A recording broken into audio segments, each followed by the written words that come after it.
Bienvenido. Estás en el canal de Ministerio Impacto de Gracia. Es para nosotros un placer, un honor y una bendición tenerte como nuestro alumno en este diplomado 2024. Prepárate, lo mejor de tu vida está por venir y el cambio es inevitable.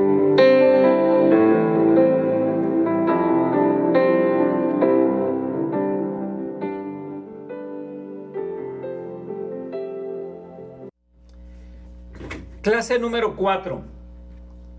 Estamos viendo la serie La verdadera naturaleza de Dios. ¿Cuál es la verdadera naturaleza de Dios? Dios es amor. Primera de Juan 4:8 dice que Dios es amor. ¿Cuál es la verdadera naturaleza de Dios? ¿Cuál es la esencia de Dios? ¿Quién es Dios? Dios es amor. Dios no contiene amor. Dios no se viste de amor. Dios no tiene un traje de amor. La esencia, la forma, el ser, las moléculas, si pudiera decir su carne y hueso, es amor, aunque sabemos que Él es espíritu.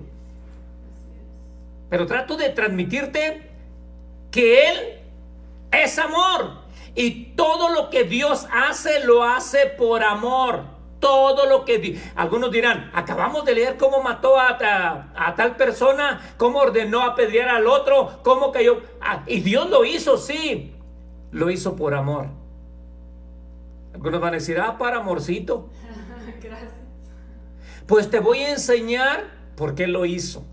Pero vamos desgajando todo esto despacito. Hicimos los contrastes entre el antiguo pacto y el nuevo pacto. El Dios que respondía por fuego, con juicio, y el Dios que responde con amor, con misericordia y rescata a los pecadores. En el tiempo del antiguo pacto estaba correcto, y en el tiempo del nuevo pacto está correcto.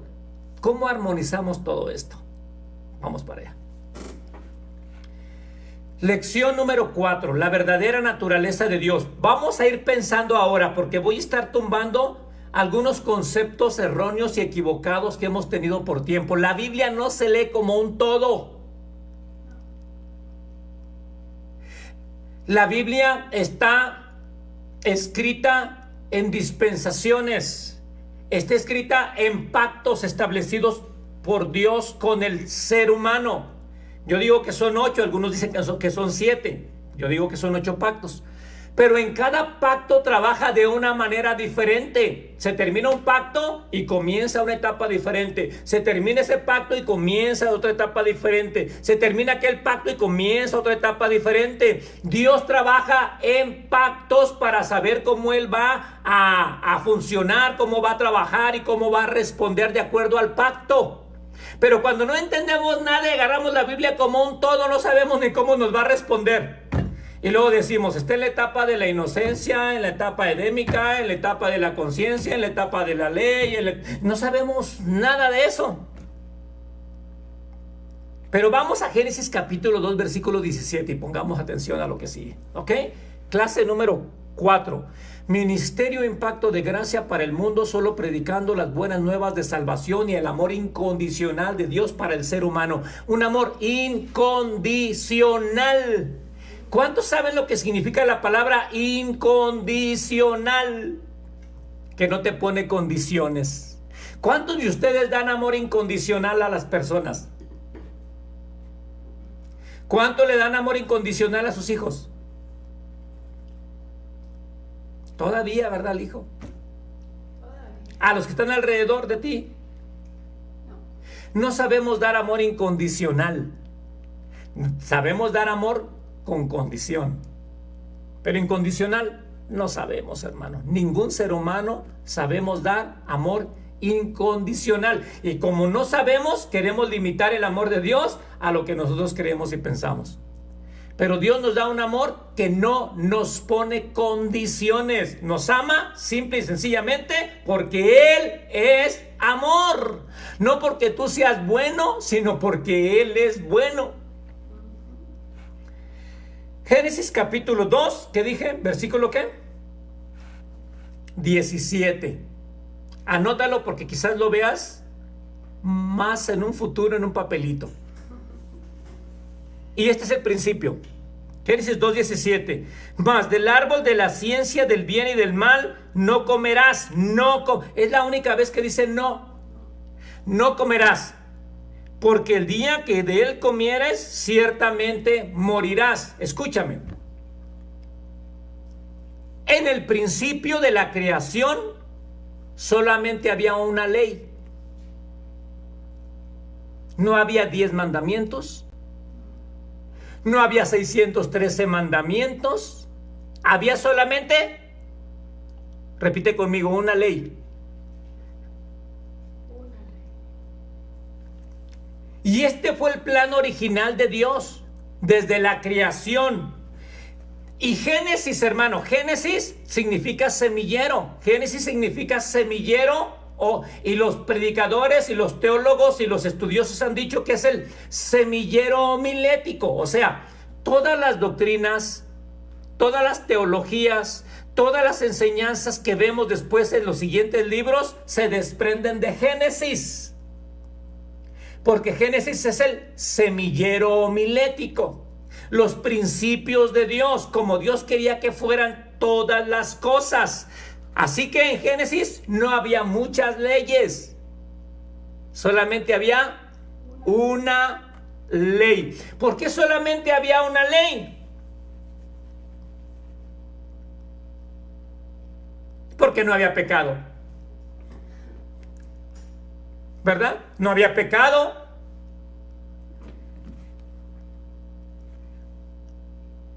Menos leyes significa mayor seguridad. Muchas leyes significa mucha inseguridad. Yo les conté la historia con Doris. Por ejemplo, cuando vamos a Michoacán. ¿Cuántos han ido a Michoacán?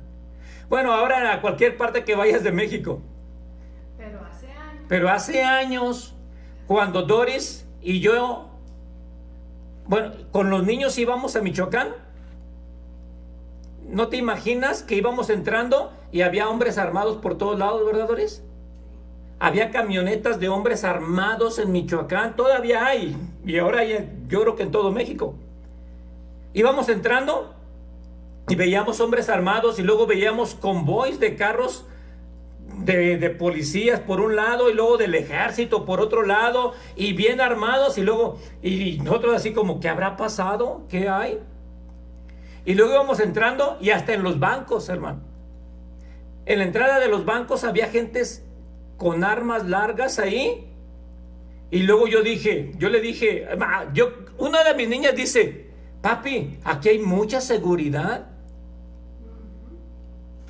Y yo le dije a Doris, el Espíritu Santo me dijo, no, aquí no hay mucha seguridad porque veas armas. Más bien aquí hay mucha inseguridad, por eso hay tantas armas. ¿Ves la diferencia? Muchos policías, mucho ejército, no significa que haya mucha seguridad. Significa que hay mucha inseguridad, por eso se necesitan tantos policías y tanto ejército. ¿Me expliqué con eso? Porque muchas leyes no significa que haya más seguridad. Muchas leyes significa que hay un desorden, abundancia de pecado y abundancia de maldad. Por eso hay muchas leyes. Al principio solamente había una ley porque no había pecado, pero cuando llegó el pecado distorsionó todo y la gente comenzó a pecar y a pecar y a pecar, y Dios dijo, como hay abundancia de pecado, como hay abundancia de maldad, entonces les voy a dar leyes para restringir el pecado. Porque menos leyes, mayor seguridad. Muchas leyes, mayor inseguridad. Y espero que lo vayamos entendiendo esto, ¿ok, hermano?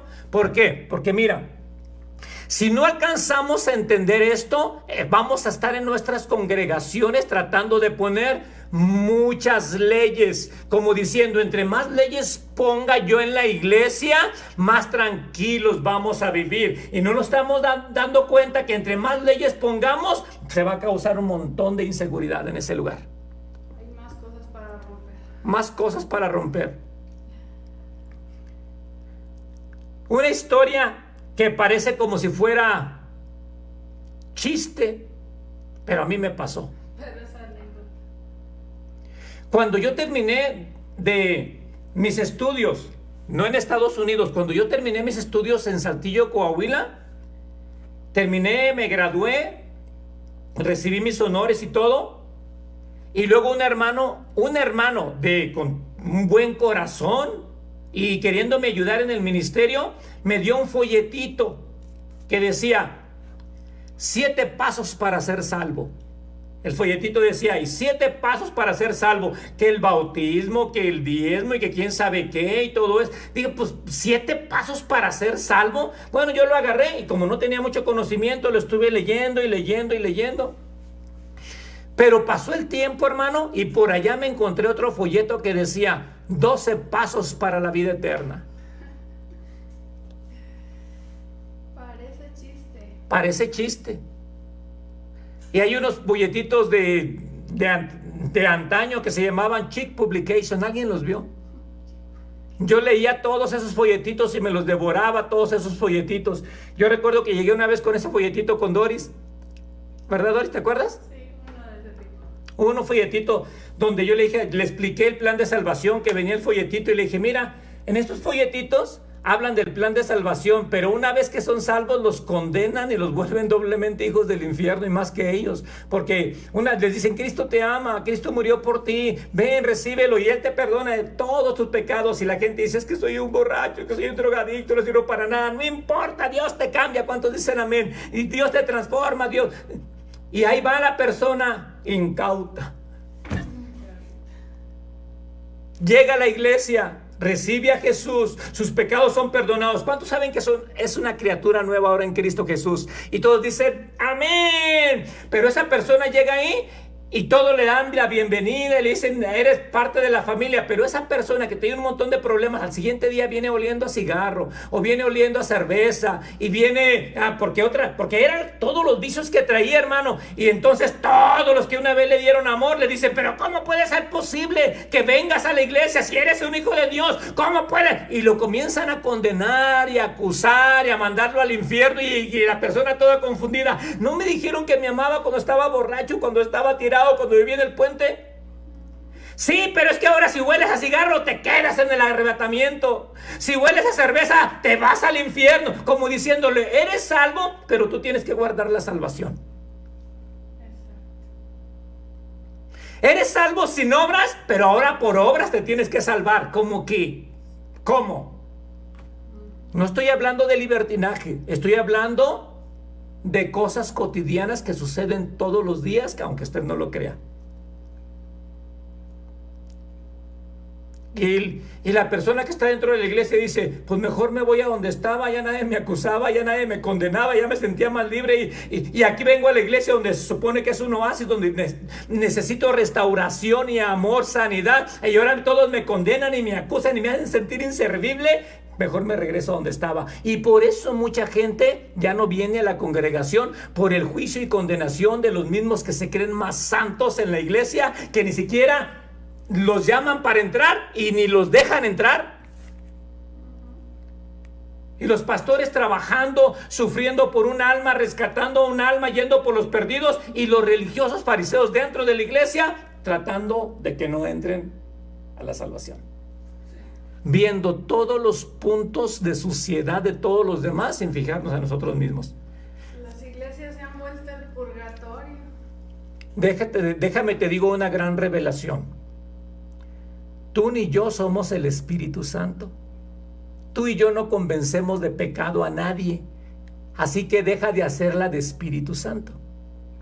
Y tú ama a todos los que entren por esas puertas y preséntales a Jesucristo, que les limpia de todo pecado. Y si ellos aman a Dios, van a cambiar sin que tú les andes diciendo tanta letanía. ¿Cuántos dicen amén? Pasó el tiempo, hermano, Y recuerdo, le digo a Doris que estaba en un lugar donde estaba esperando yo a un pastor. Estaba esperando a un pastor porque estaba en la oficina y de repente timbró el teléfono. Fue algo curioso porque timbró el teléfono y timbraba y timbraba y timbraba. Y como era un pastor amigo, dije, ¿y qué hago? Lo contesto el teléfono. Así que lo contesto el teléfono y me dice, estoy buscando a tal hermano. Le dije, está ocupado. Dice, pero es que necesito hablar con él urgentemente. Le dije, pues si quiere deje su número de teléfono y su nombre, le digo que le llame. Y agarré un folletito que estaba ahí. Y cuando iba a anotar, decía 21 pasos para la vida eterna. Primero me dieron uno de 7, luego encontré uno de... ¿Cuántos han encontrado folletos de esos que andan volando por todos lados, hermano? Yo he encontrado cada folleto. 21 pasos para la vida eterna, hermano. Y estamos haciendo la salvación tan pesada, poniéndoles leyes, mandamientos, hasta inventados de nosotros mismos, con tal de decirle, Señor, mira cuánto te amo, mira cuántas ganas le he hecho para que la gente se porte bien. Y estamos haciendo la salvación tan pesada cuando Jesucristo dijo, el que tenga sed, venga a mí y beba, y de su interior correrán ríos de agua de vida. Cuando una persona viene a Jesús, de su interior se abre un pozo de agua. ¿Cuántos sintieron algo espectacular cuando vinieron a Jesús el primer día? Que dijeron, me siento libre, me siento nuevo, me siento como que todas mis cargas se fueron. Y luego el pastor dice, ¿alguien quiere dar un testimonio? Y pasa el hermano recién convertido porque tiene ese fuego. Y luego los fariseos dicen, es que está en su primer amor. Al rato se le pasa. Qué triste. Ellos ya lo experimentaron. Estaban en su primer amor y luego se les pasó. Y llega el recién convertido en su primer amor. Yo quiero dar un testimonio. Es que me sentía tan atado, me sentía condenado, me sentía con tantas cargas, no sabía qué hacer. Alguien me habló de Jesús y mis cargas se fueron, me siento libre. Y los fariseos comienzan a decir, te sientes sin cargas, te sientes libre. No te apures, aquí tenemos algunas cuantas para que te sientas normal. Si eres mujer, no te pongas pantalón. No te pintes el pelo, y comienzan a ponerle tantas cargas, hermano, que se viene a hacer la cristianidad más pesada que cuando eras un pagano. Y si eres hombre, el pelo corto, y no te pongas esto, y quítate esto y lo otro. Y comienzan las cargas, y los 613 mandamientos se los quieren poner de un solo golpe a todos ahí. Y comienzan a sentirse tan cargados que el pozo de la salvación que Dios había abierto, el pozo de agua vivas, los fariseos llegan y lo tapan otra vez para sentir que ya no hay nada fluyendo en ese lugar. Y luego dicen, ¿ves? Se te pasó tu primer amor. No, lo taparon.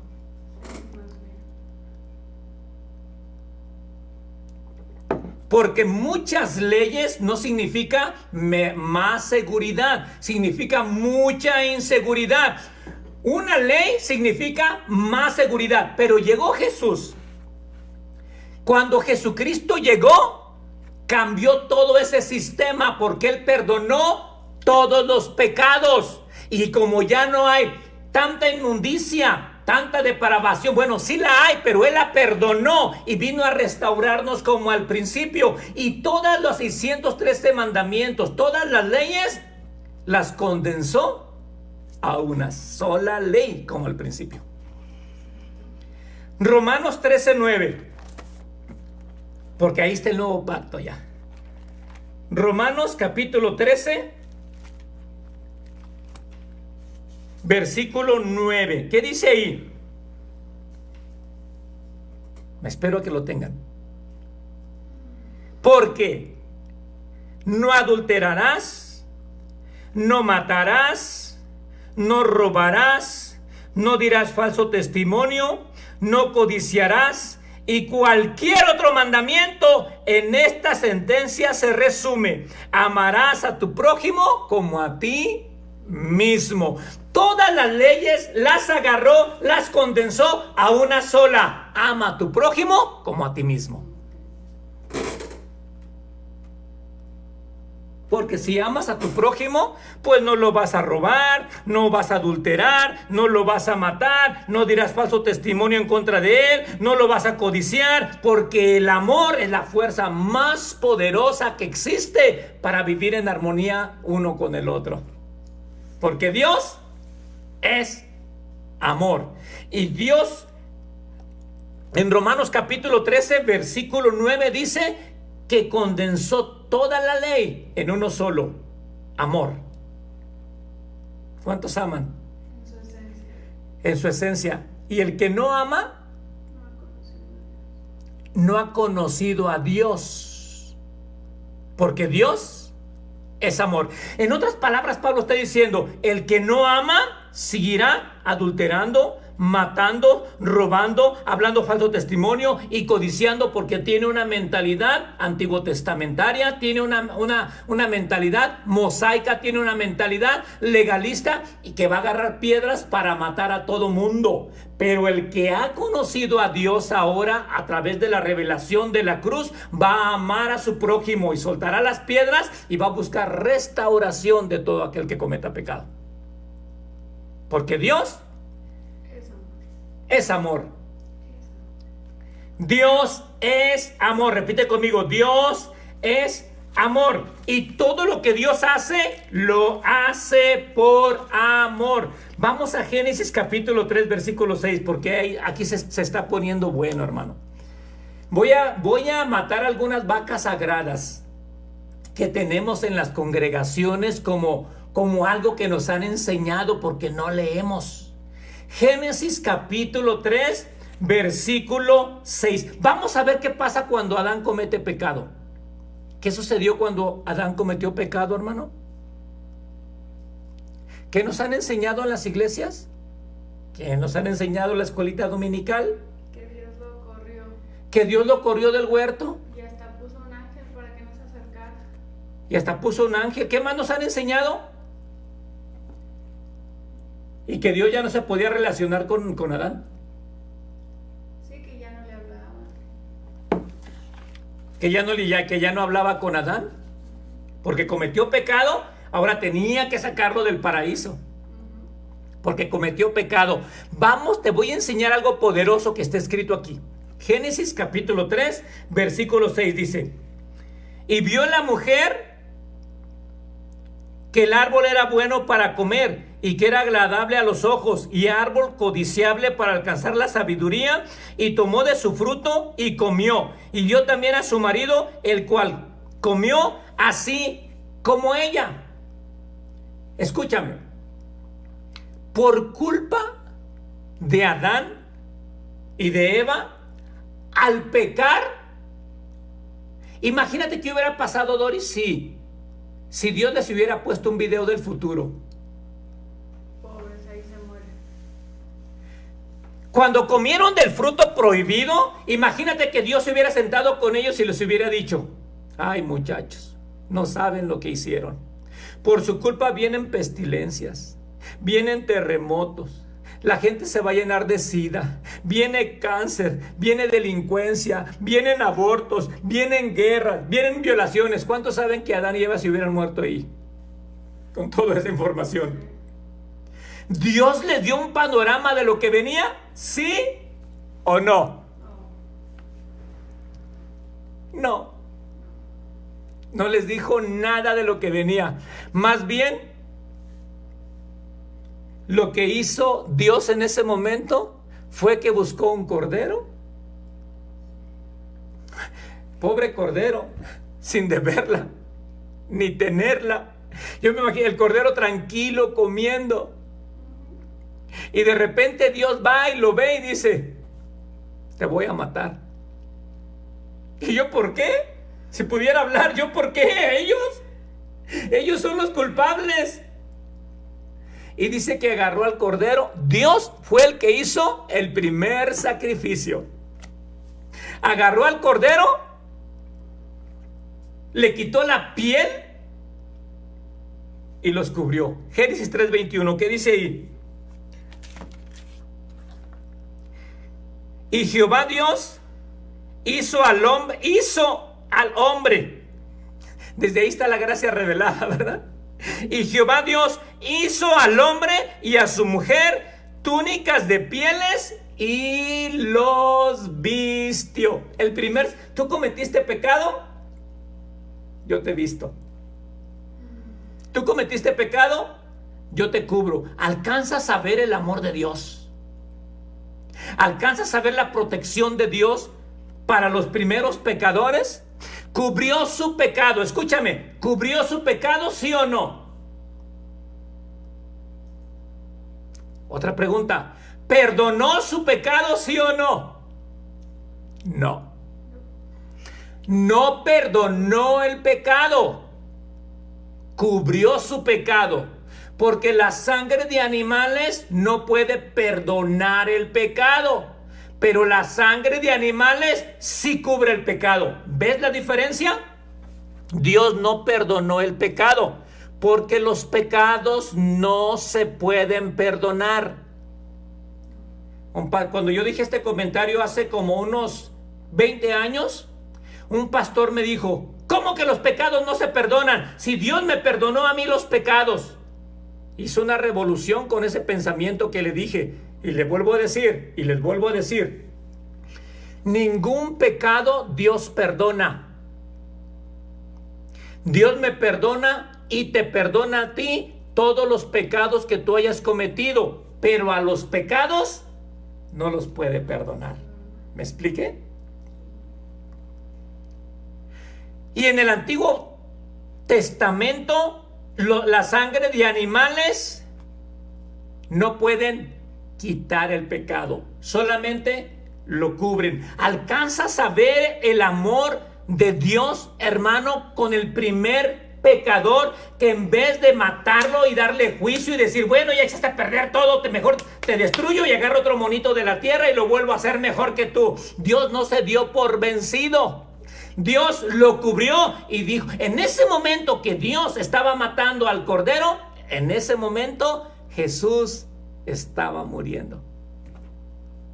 Jesús estaba diciendo, ahí voy en camino.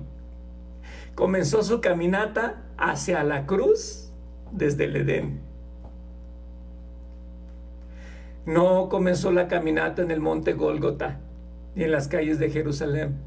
La caminata del sacrificio de Jesús comenzó desde el Edén hacia la cruz.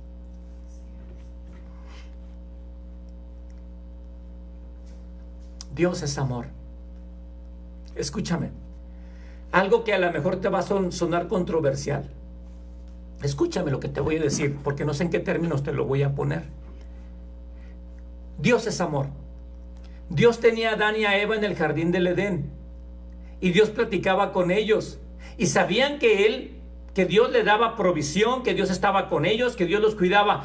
Pero ellos no entendían el amor de Dios. No, ellos no lo sabían. No lo sabían. Y gracias a que ellos pecaron, pudimos conocer el amor de Dios. Pablo, entonces pecaremos para que la gracia abunde. De ninguna manera. Pero yo no conocí la gracia de Dios si no fuese por el pecado. Porque donde abundó el pecado, sobreabundó la gracia. Gracias a que pecó Adán y Eva, entendemos que Dios nos amó tanto, que se atrevió a morir en la cruz por amor a ti, por amor a mí. Si Adán y Eva nunca hubieran cometido pecado, nunca hubiéramos conocido el amor de Dios de tal manera. Porque de tal manera amó Dios al mundo, que dio a su único Hijo, para que todo aquel que en él cree no se pierda, mas tenga vida eterna. Gracias a Adán por cometer pecado. Gracias a Adán por haber comido de ese fruto. Porque si no hubieras hecho eso, jamás hubiéramos visto la manifestación tal del amor de Dios, que prefirió morir en una cruz por amor a mí que vivir sin mí. Dios es amor. Los religiosos no lo entenderán, pero Dios es amor. Romanos 5:20 es lo que acaba de decir Doris. Donde el pecado abundó, sobreabundó la gracia. Lo voy a leer. La gracia está desde Génesis. Obviamente, era el plan de Dios. ¿Mande? Era el plan de Dios. Romanos, ¿qué dije? Capítulo 5, versículo 20. Mira lo que dice aquí. Pero la ley se introdujo para que el pecado abundase. La ley se introdujo para que el pecado abundase. Pero si no hay ley. No se inculpa de pecado.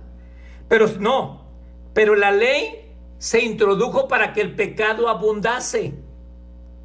Pero si no hay ley, no abunda el pecado. Pues no, ni se conoce. Mira lo que sigue diciendo. Mas cuando el pecado abundó, sobreabundó la gracia. ¿Qué necesita la gracia para abundar? El pecado.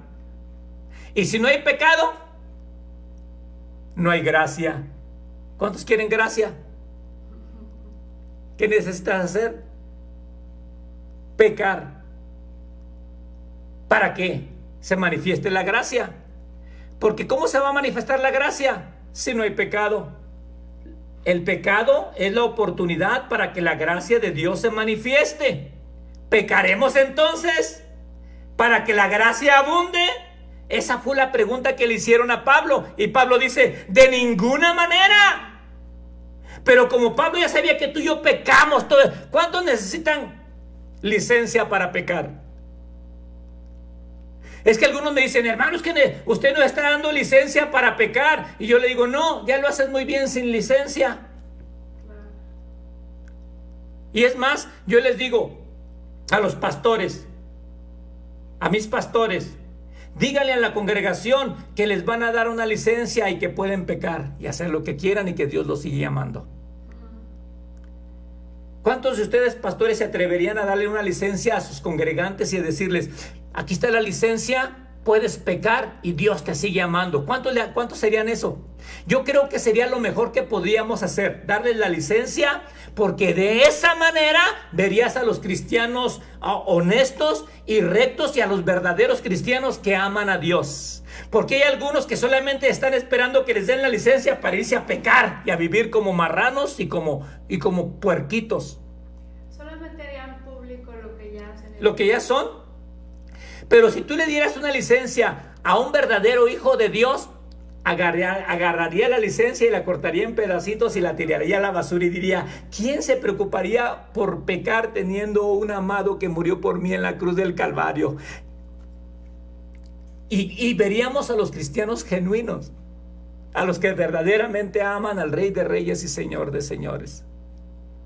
La gracia no es una licencia para pecar, pero la gracia es la base para cuando peques, corras a la gracia y obtengas misericordia en el momento de socorro.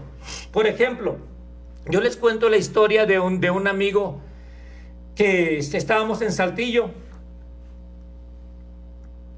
Y cuando nos separamos, yo le di una tarjeta mía, porque él me alimentó mucho tiempo en el colegio. Y le di una tarjeta. Y yo cuando me fui a Michoacán, de repente recibí una llamada. Esto lo cuento cada rato. Recibí una llamada porque me dice, oye Ricky, así me decía, oye Ricky, ¿sabes qué? Acabo de chocar una camioneta y me están cobrando tanto dinero. Y le dije, oye, pero yo tengo dinero en la tarjeta que te di. Si quieres, saca dinero de la tarjeta y utilízalo. Y dice, ¿de verdad, Ricky, puedo agarrar dinero para pagar lo del choque? Le dije, claro que sí, agárralo de ahí. Y sacó dinero de la tarjeta y pagó lo del choque. Imagínate a mi amigo o a mi hermano diciendo, ay, puedo chocar las veces que quiera, de todas maneras tengo una tarjeta para pagar. ¿No te suena como un ignorante? Suena a que tú a él lo amas, pero él a ti no. Claro, porque está abusando de mi tarjeta. Está abusando de mi confianza, está abusando de mi amistad. Y hay muchos cristianos que dicen, tengo la gracia, puedo hacer lo que quiera y Dios me sigue amando. ¿No te suena eso, ignorante? ¿No te suena como que estás abusando de aquel que te dio la gracia? Dios nos dio la gracia para cuando la necesitemos, sabiendo que todo el tiempo vamos a fallar, no para estar abusando de ella. ¿Cuántos dicen amén? ¿Por qué lo sacó del huerto? Génesis capítulo 3, versículo 22. Vamos a ver por qué lo sacó del huerto. Porque cometió pecado, me han enseñado a mí. Porque ya no eran dignos de estar ahí. ¿Por qué Dios sacó a Adán y a Eva del huerto? Te lo vuelvo a preguntar. ¿Por qué Dios sacó a Adán y a Eva del huerto? A mí me enseñaron que porque habían cometido pecado ya no eran dignos de estar en ese lugar, y como eran unos pecadores tenían que echarlos fuera. Mira por qué Dios los sacó del huerto. Dios los sacó del huerto por amor. Repite conmigo: por amor los sacó del huerto. Por amor a ellos. Mira, Génesis 3, 22. Y dijo Jehová Dios: he aquí el hombre es como uno de nosotros, sabiendo el bien y el mal. Ahora pues, que no se alargue su mano y tome también del árbol de la vida y coma y viva para siempre. El hombre ya había caído en estado de pecado, separado de Dios, es verdad, muerto espiritualmente, es verdad, pero dijo Dios: si ellos alargan su mano y comen del árbol de la vida, van a vivir eternamente en condición de pecado. ¿Por qué Dios lo sacó? Lo sacó por amor, para que no vivieran eternamente en condición de pecado. ¿Cómo sería vivir eternamente en condición de pecado y sin poder morir? Imagínate, por ese pecado vino el cáncer. Imagínate una persona con cáncer eternamente y sin poder vivir y sin poder morir. Imagínate un paralítico viviendo eternamente y sin poder vivir, sin morir. O un leproso eternamente y sin poder morir. ¿Te imaginas el tormento de esa persona eternamente y para siempre? Dios los sacó del huerto por amor, para que no comieran del árbol de la vida y vivieran eternamente en condición de pecado. ¿Lo alcanzas a ver que Dios los sacó por amor? Salmo 116:15 dice: estimada y agradable a Jehová es la muerte de los santos. Pero no quiere la muerte del impío. Pero la muerte de los santos es estimada a Jehová, porque dice: ya llegaste a casa otra vez. Ya estamos juntos otra vez. La muerte es una bendición. Qué tremendo eso, ¿no? La muerte es para un cristiano, la muerte es una bendición. Mira, tan solo mi abuelita, hermano. Yo tengo una abuelita, Doris conoce las historias. Mi abuelita murió como a los 108 años aproximadamente. Ya pero era, como dicen, de buena madera. De buena madera. Pero ya cuando tenía como 90 años, 92, 95 años, mi abuela ya estaba cansada. Y nos decía: mi hijo, ya me quiero morir. A los 95 años. Ya me quiero morir. Yo le decía: ¿pero por qué, abuela? Ya estoy fastidiada de la vida. Así me decía. Y no van a creer que mi abuela iban caballos con madera, unos troncos de madera en Michoacán grandísimos, y se le aventó a los caballos para que la mataran. ¿Cómo estaría fastidiada de cosas? O cómo la habíamos fastidiado más bien para que se quisiera morir. Pero se aventó a los caballos y la madera la atropelló y le hizo un montón de cosas y salió viva. Era de muy buena madera. Y luego otra vez se le aventó otros caballos porque ya estaba enfadada. Y murió como hasta los 108 años. Imagínate vivir eternamente en condición de pecado, hermano, y sin poder morir. Dios lo sacó por amor. Recuerdo que una vez también fui con un señor. En Los Reyes, Michoacán, fuimos a hablarle de la palabra de Dios a un señor que estaba en una cama con un dolor increíble de la espalda y lo tenían amarrado de las manos.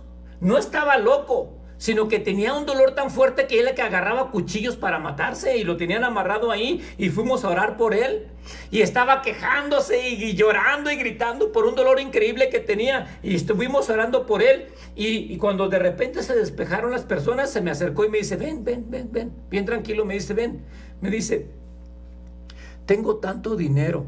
No me acuerdo ni la cantidad que me dijo. Tengo tanto dinero, pero tengo un dolor tan fuerte que todos los días, de día y de noche, tengo ese dolor tan fuerte. Dice, mátame y te doy el dinero. Así me dijo. Mátame y te doy el dinero. Ahora imagínate vivir así eternamente. Dios lo sacó del huerto por amor. Por eso Filipenses 1:21 dice, para mí el vivir es Cristo y el morir es ganancia. Dios lo sacó del huerto para que no vivieran en condición de pecado eternamente. Lo sacó por amor. 5 minutos y regresamos. Todo lo que Dios hace, lo hace por amor, porque Dios es amor.